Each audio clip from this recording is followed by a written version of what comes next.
سیرت النبی صلی اللہ علیہ وآلہ وسلم باب 15 حجر اسود کون رکھے گا؟ آخر وہ سب بیت اللہ میں جمع ہوئے۔ ان میں لوگوں میں ابو امیہ بن مغیرہ تھا، اس کا نام حذیفہ تھا۔ قریش کے پورے قبیلے میں یہ سب سے زیادہ عمر والا تھا۔ یہ ام المومنین سید ام سلمہ رضی اللہ تعالیٰ عنہا کا باپ تھا۔ قریش کے انتہائی شریف لوگوں میں سے تھا۔ مسافروں کو سفر سامان اور کھانا وغیرہ دینے کے سلسلے میں بہت مشہور تھا۔ جب کبھی سفر کرتا تو اپنے ساتھیوں کے کھانے پینے کا سامان خود کرتا تھا۔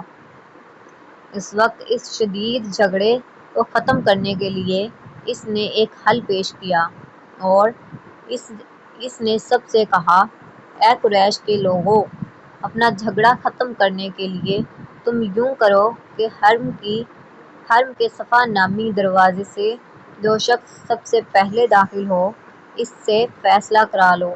وہ تمہارے درمیان جو فیصلہ کرے وہ سب اس کو مان لو۔ یہ تجویز سب نے مان لی۔ آج اس دروازے کو باب السلام کہا جاتا ہے۔ یہ دروازہ رکن یمانی اور رکن اسود کے درمیانے حصے کے سامنے ہے۔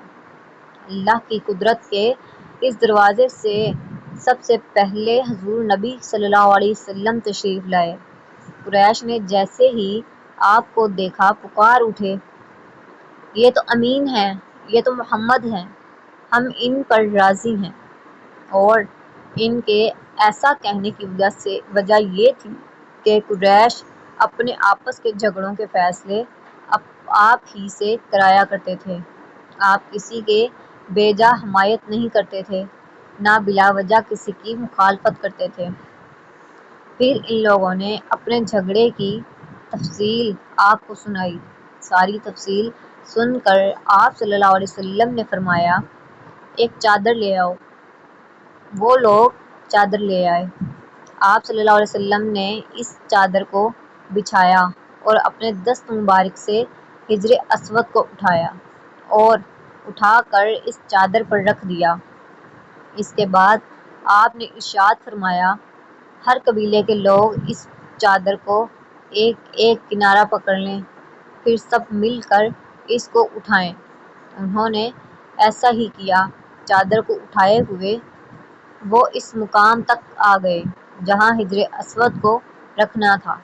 اس کے بعد نبی کریم صلی اللہ علیہ وسلم حجر اسود کو اٹھا کر اس کی جگہ رکھنا چاہا، لیکن عین اس وقت ایک نجدی شخص آگے بڑھا اور تیز آواز میں بولا، بڑے تعجب کی بات ہے کہ آپ لوگوں نے ایک کم عمر نوجوان کو اپنا رہنما بنا لیا ہے، اس کی عزت افزائی میں لگ گئے ہو۔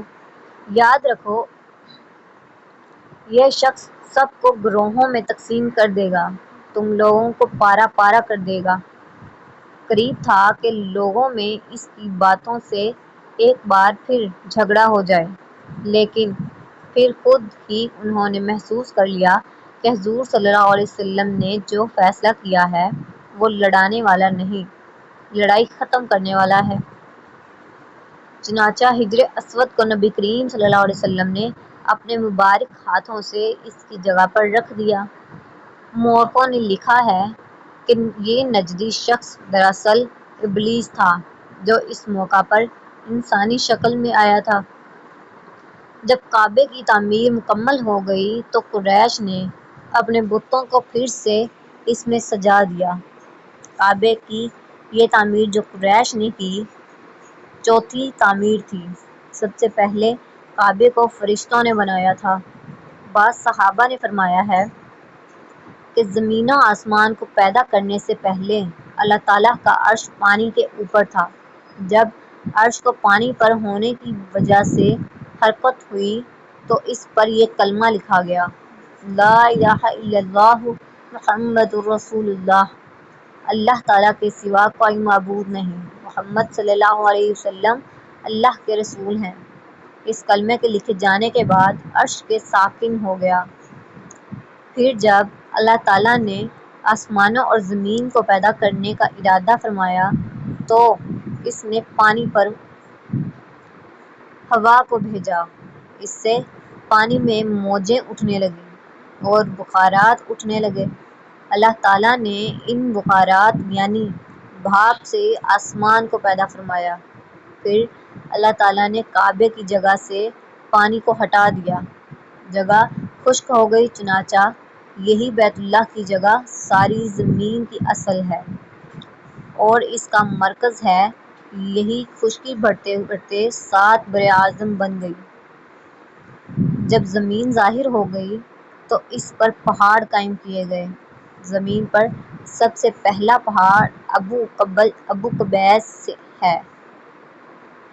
پھر اللہ تعالیٰ نے فرشتوں کو حکم فرمایا، زمین پر میرے نام کا ایک گھر بناؤ تاکہ آدم کی اولاد اس گھر کے ذریعے میری پناہ مانگے۔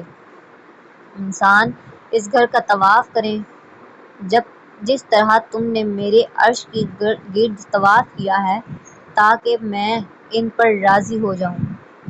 فرشتوں نے حکم کی تعمیل کی۔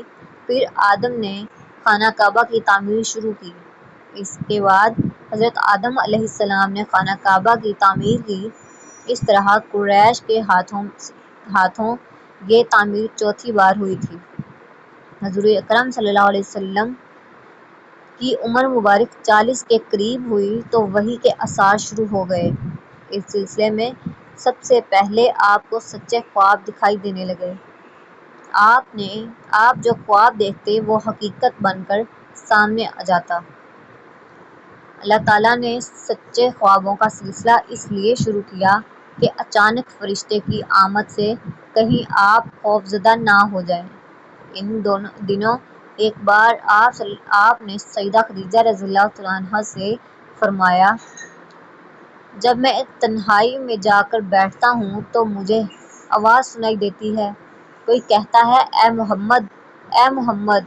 ایک بار آپ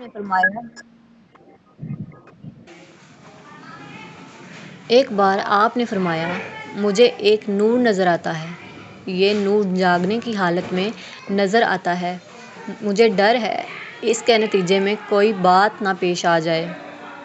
ایک بار آپ نے یہ بھی فرمایا کہ اللہ کی قسم مجھے جتنی نفرت ان بتوں سے ہے اتنی کسی اور چیز سے نہیں۔ وحی کے لیے آپ کو ذہنی طور پر تیار کرنے کے لیے اللہ تعالیٰ نے فرشتے اسرافیل کو آپ کا ہمدم بنا دیا۔ آپ ان کی موجودگی کو محسوس تو کرتے تھے مگر انہیں دیکھ نہیں سکتے تھے۔ اس طرح آپ کو نبوت کی خوشخبریاں دی جاتی رہیں، آپ کو وحی کے لیے تیار کیا جاتا رہا۔ اللہ تعالیٰ نے آپ کے دل میں تنہائی کا شوق پیدا فرما دیا، چنانچہ آپ کو تنہائی عزیز ہو گئی۔ آپ غار حرا میں چلے جاتے اور وہاں وقت گزارتے۔ اس پہاڑ سے آپ کو ایک بار آواز بھی سنائی دی تھی، میری طرف تشریف لائیے اے اللہ کے رسول صلی اللہ علیہ وسلم۔ اس غار میں آپ مسلسل کئی راتیں گزارتے، اللہ کی عبادت کرتے۔ کبھی آپ 3 راتوں تک وہاں ٹھہرے رہتے، کبھی 7 راتوں تک، کبھی پورا مہینہ وہاں گزار دیتے۔ آپ جو کھانا ساتھ لے جاتے تھے جب ختم ہو جاتا تو گھر تشریف لے جاتے۔ یہ کھانا عام طور پر زیتون کا تیل اور خشک روٹی ہوتا تھا، کبھی کھانے میں گوشت بھی ہوتا تھا۔ غار حرا میں قیام کے دوران کچھ لوگ وہاں سے گزرتے اور ان میں کچھ مسکین لوگ ہوتے تو آپ انہیں کھانا کھلاتے۔ غار حرا میں آپ عبادت کس طرح کرتے تھے، روایت میں ہے، اس کی ہی وضاحت نہیں ملتی۔ علماء کرام نے اپنا خیال ضرور ظاہر کیا ہے۔ ان میں سے ایک خیال یہ ہے کہ آپ کائنات کی حقیقت پر غور و فکر کرتے تھے اور یہ غور و فکر لوگوں سے الگ رہ کر ہی ہو سکتا تھا۔ پھر آخرکار وہ رات آ گئی جب اللہ تعالیٰ نے آپ کو نبوت اور رسالت عطا فرما دی آپ کی نبوت کے ذریعے اپنے بندوں پر عظیم احسان فرمایا۔ وہ ربیع الاول کا مہینہ تھا اور تاریخ 17 تھی۔ بعض علماء نے یہ لکھا ہے کہ وہ رمضان کا مہینہ تھا کیونکہ قرآن رمضان میں نازل ہونا شروع ہوا تھا۔ 8ویں اور تیسری تاریخ میں روایت میں آئی ہے، اور یہ پہلا موقع تھا جب جبرائیل علیہ السلام وحی لے کر آپ کی خدمت میں حاضر ہوئے۔ اس سے پہلے وہ آپ کے پاس نہیں آئے تھے۔ جب صبح جبرائیل علیہ السلام وحی لے کر آئے، وہ پیر کی صبح تھی، اور پیر کی صبح ہی آپ اس دنیا میں تشریف لائے تھے۔ آپ فرمایا کرتے تھے، پیر کے دن کا روزہ رکھو کیونکہ میں پیر کے دن پیدا ہوا ہوں، پیر کے دن ہی مجھے نبوت ملی۔ بہرحال اس بارے میں روایات مختلف ہیں۔ یہ بات طے ہے کہ اس وقت آپ کی عمر مبارک کا 40واں سال تھا۔ آپ اس وقت نیند میں تھے کہ جب جبرائیل علیہ السلام تشریف لے آئے۔ ان کے ہاتھ میں ایک ریشمی کپڑا تھا اور اس کپڑے میں ایک کتاب تھی۔